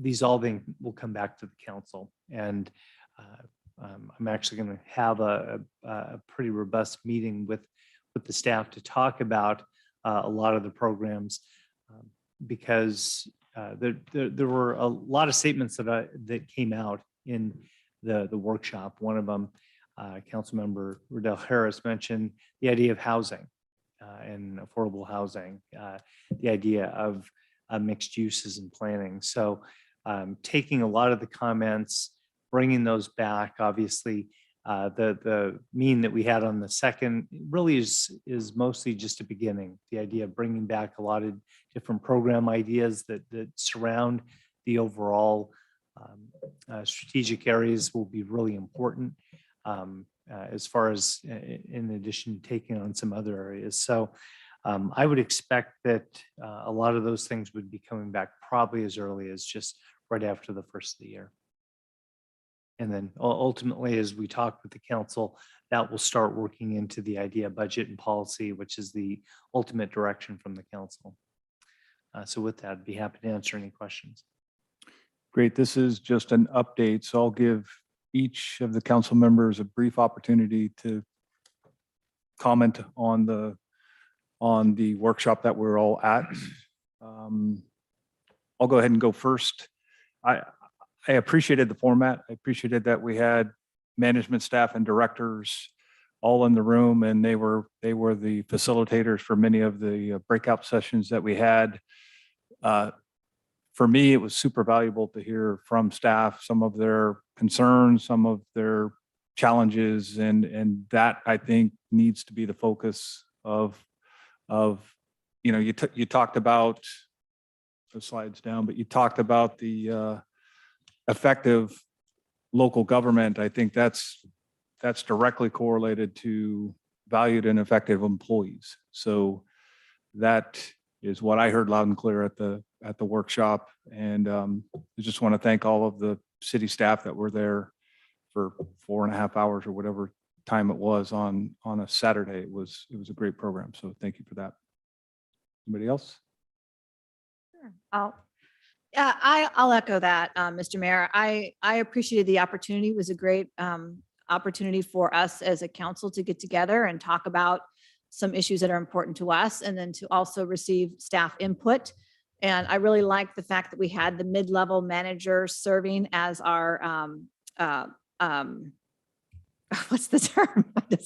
Facilitators. Facilitators. Ah, my head is rattled. I appreciated that. So it was a great time to really get together and talk about what's important for the city. And I look forward to seeing, the next steps as we move forward here. But the city is in a great position, and there's only good things to come. So appreciated it. Councilwoman Riddell Harris. Thank you. Yeah, I really appreciated the dialogue with people, since I have only been on the council since November, and only during COVID. I hadn't actually seen a good chunk of those people in person. So it was great to be able to have that face-to-face dialogue, get a bunch of feedback, and kind of get on the same page and hear where everyone's coming from.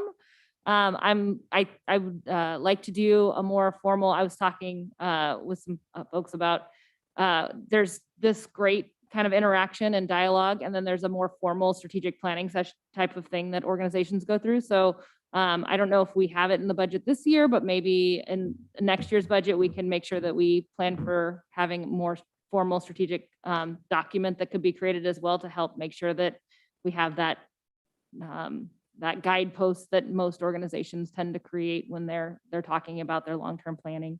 And then the other thing is, I really enjoyed talking in detail about certain topics. So I don't know if this is the right time to talk about it, but I don't know if the rest of the council would be interested, but I'd be interested in some study sessions on certain topics, like things that came up: new revenue sources, storm drains, risk management and safety, affordable housing. Those are all things that I think it would be good if we could kind of deep dive into as a council, and talk a little bit more in detail about how we think we might tackle some of those problems. And so I think that having some of those more concentrated sessions would be really helpful for me, since I'm new, and also to just hear where the other council members are coming from on those different topics, to make sure that we're all on the same pages moving forward. So that's my food for thought. Thank you. Great, thank you. Vice Mayor Morrow. Thank you. Yes. And I too appreciated the whole day. What I really thought was important was the breakout sessions, where it gave everyone an opportunity to really verbalize what their priorities were. And it was interesting. a lot of the groups were very similar, and we came up with, I think we came up with priorities that matched. And obviously fiscal sustainability, safe communities, transportation, infrastructure, that was all important. And I do agree with, we had so many areas. It would be very good to have a study session, especially with revenue sources too. That's important. But yeah, I think that would be a good follow-up from a wonderful day. Thank you. Councilmember Berlant. Thank you, Mr. Mayor. I'm in complete agreement. I thought it was very helpful to hear from the four of you and be able to kind of speak more openly and candid about, where we see the city going, but more importantly, to do that in an atmosphere that included our staff. And I'll just be honest, I was a little surprised when we had managers facilitating the discussions. So I thought, well, we really need a third party, and we need to have them be a stakeholder, but not necessarily be the facilitator. But I thought it was perfect. I thought that especially several of the folks that are here in the room, and then several others that are not, just did a really good job of keeping the conversation going, but not leading us down one direction. But I really hope that the staff that participated was able to hear us speak, because we don't often get to dialogue back and forth. And more importantly, I'm assuming in our council meetings, they may be a little less engaged in all of our banter back and forth, but in that setting, there was the opportunity for more dialogue and more interaction. And so I really appreciate everyone who showed up, especially the staff that had already worked since 7:30 that morning to do Community Service Day, a number of them, which I'm very appreciative of, really dedicated their entire day. So kudos to you, John, for really organizing a very well day. I agree. I would like not just more opportunities to deep dive. We've never done a study session that I can remember on the council, and I can understand where, especially being new, it's so complex, and really being able to dive into things not in a 15-minute clock to make decisions would be helpful for all of us. So good suggestion. But again, I just appreciated spending 4 hours with the four of you and with the staff that attended, and being able to talk in a little less formal way, but see that, as you said, and this is my last point, even in these separate groups, the bigger picture really always seem to be aligned. And I think that tells us that we are, in line together with where we're going. And so I think a more formalized plan for the council and for city is, some good next steps. And I look forward to, I know the slide is down, look forward to those next steps. So kudos again, and thank you, Mr. Mayor. Councilwoman Don Calvillo. I just wanted to mention that we, when you talked about study session, that's, deja vu, because that's something that we did do during, I think, my first term on the council back in 1998. So maybe it's time to start bringing back, but we also called them town hall meetings, but it was really for the purposes of getting deep dive and getting additional information. So thank you for bringing that up. Great. Thank you very much. John, thank you for that update. Appreciate that. Next, we'll move on to reports. We'll start off with the city manager's report. Yeah, Mayor and Council. First, a quickie COVID update. So the good news is that hospitalizations are way down. So you're starting to see hopefully an overall reduction in the amount of people that are in the hospital. Based on the numbers that came out today, last week, there were 90 people in the hospital, 87 with COVID. And just a little bit more than half of those were actually from Placer. So I think you're starting to see a semblance of where a lot of the out of county numbers are probably going to go down. In the ICU, there were 26 people, of which 12 of those, a little less than half, were from Placer County. The one thing about our COVID numbers is that we have probably the best healthcare in the entire region in Placer County. So as you look at the hospitalizations, you have to take that into account, because we know that in each occasion, almost half of all the people that are coming are from out of the county, and they're taking advantage of the excellent healthcare that we have. not taking a side, but of people that from Placer County that were in the hospital for COVID, 53, and only 8 of them were vaccinated. 8 of the people in the hospital were vaccinated. So it shows that if you have a PIC, you're much more likely to not have issues if you go and get the shot or shots. The positivity rate actually was pretty stabilized, 5.2%. There were a lot of cases in Placer County. The positivity rate they were trying to keep in single digits, but last week it was 17.6 cases per 100,000. So that just kind of gives an idea. I don't know if it's the number of people getting self-tests or what have you going on, but overall things are looking a little bit better, at least as far as hospitalizations go. I think that the reasons for a lot of the return to restrictions was based on the surge that was kind of dominating our healthcare. The final thing, just to add on, the workshop, I will share with you that I thought some of our managers and who represent really the future leadership of our organization did a very good job on at the October 2nd.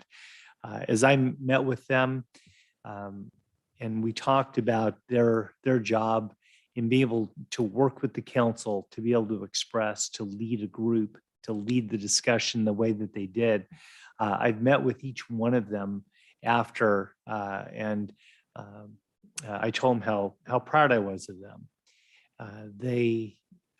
The reality for our organization is that we need to develop our younger managers for future positions within our organization. I think it's how we're going to keep folks, and they certainly represent our future. And it was nice that they were able to sit down with the council, with the community and their peers, and actually start helping form the future for our organization. So I think the overall strategic planning process will get us going. I mentioned to folks that I think the number one goal was just to get people around the table to talk about some of the bigger picture issues. And personally, I thought it was very successful that way. And that's my report. Great. Thank you very much, John. I appreciate it. Next up is council committee reports. We are, just to remind the council, re-adjourning into closed session to wrap up our city manager reviews. So we could keep the reports brief. That would be appreciated. Councilman Berlant. Sure, I'll go quickly. The Chamber of Commerce Government Affairs met and a couple actions I just want to mention. They voted to support the Lincoln Way One Way initiative. And so I believe we'll be getting a letter from the Chamber of Commerce in the coming days. And then I just wanted to recognize our own economic manager was in attendance and actually did something very creative, which was bring forward a representative from a regional development company that owns, maybe that's the wrong word, but owner of a number of large buildings in our town that some have criticized as being vacant. And so we had a really good opportunity to talk with them about their strategy and their plan. And I just really appreciate Jonathan's engagement with the Chamber of Commerce and with our business districts in dialogue and discussion. So real good opportunities there. And then lastly, the Fire Safe Council meets this Friday, but I would note that the fire chief joined the council last Friday for our second Auburn Firewise Forum. We've been doing lunchtime educational forums. Our city manager was also in attendance, but the chief really knocked it out of the park with a number of things related to fire risk that the city is doing. And so appreciated his time there. And again, like I said, the Fire Safe Council does formally meet this Friday. And just one more plug, it is a red flag warning day until tomorrow, which means high fire danger. Please be safe. Thank you, Mr. Mayor. Thank you very much. Councilwoman Amara.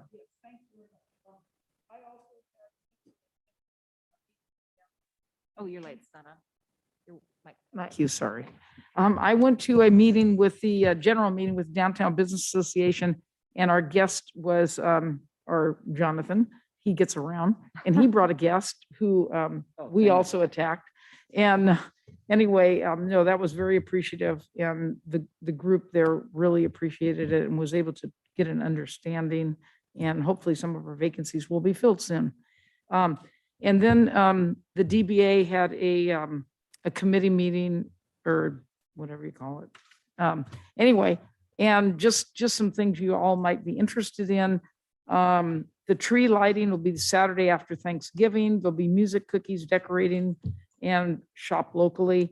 December 4th, Festival of Lights, of course. Then they'll have the weekends after Christmas. The town will be opened up. So that'll be Friday, Saturday, and Sunday, December 3rd to the 5th, 10th to the 12th, 17th to the 19th. Old Town Christmas will be, well, Old Town, 11th, 18th, and that'll be 5 to 9. They're trying to do a shop late so on Friday nights until 8 o'clock, keep the shops open. October 21st will be the co-op. And ARD is having the Harvest Festival October 16th. And DBA is going to team up with them. They're having a scarecrow contest.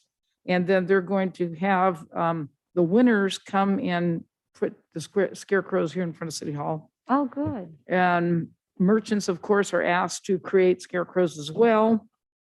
They're having a safe trick or treat on the 29th, 3 to 5 for all the little ones. My kids won't be participating.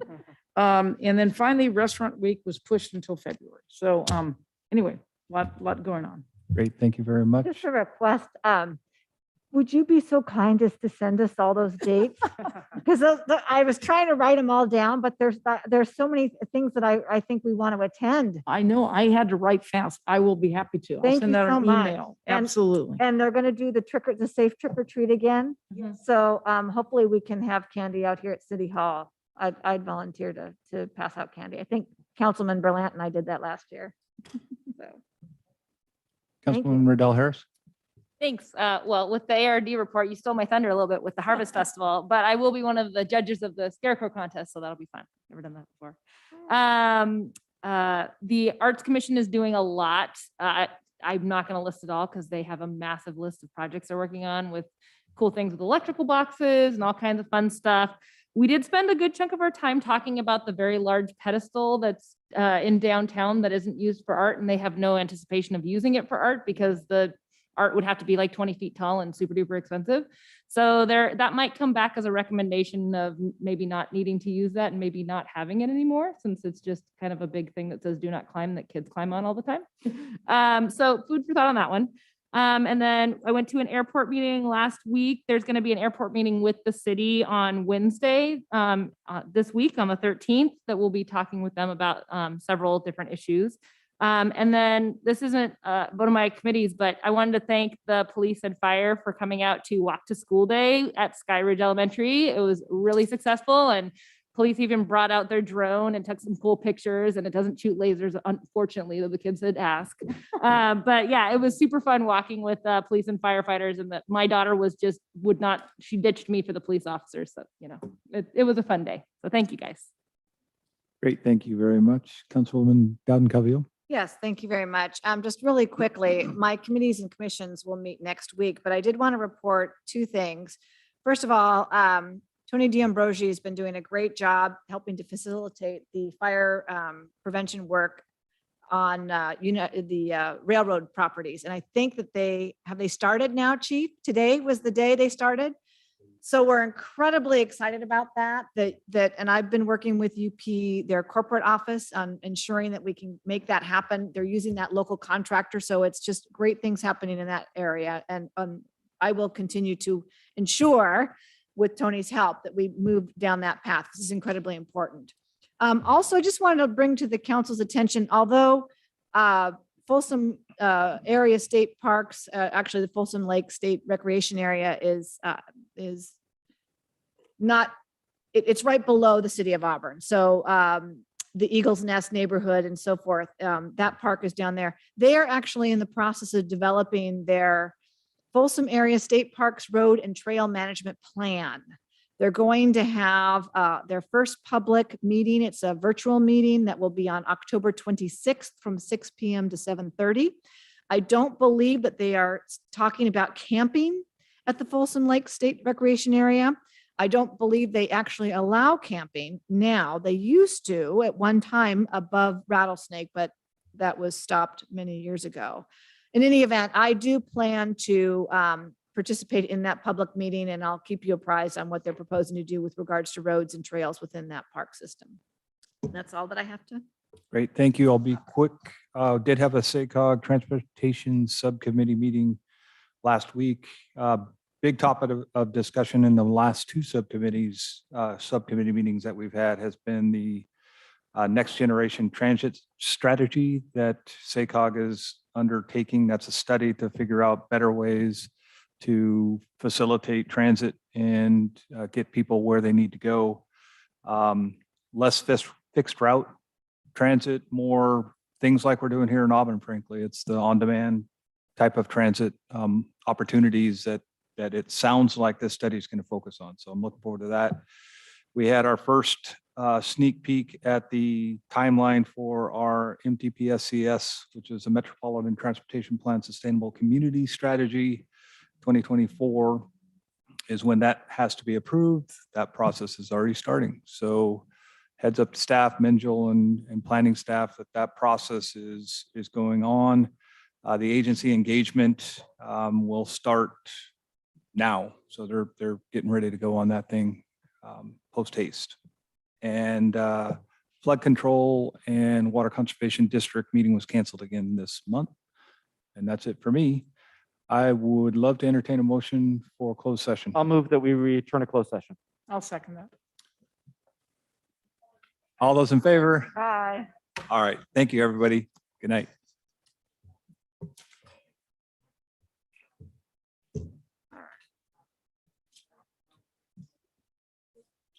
Yeah, I think he was wearing it. Yeah. Oh, I left it.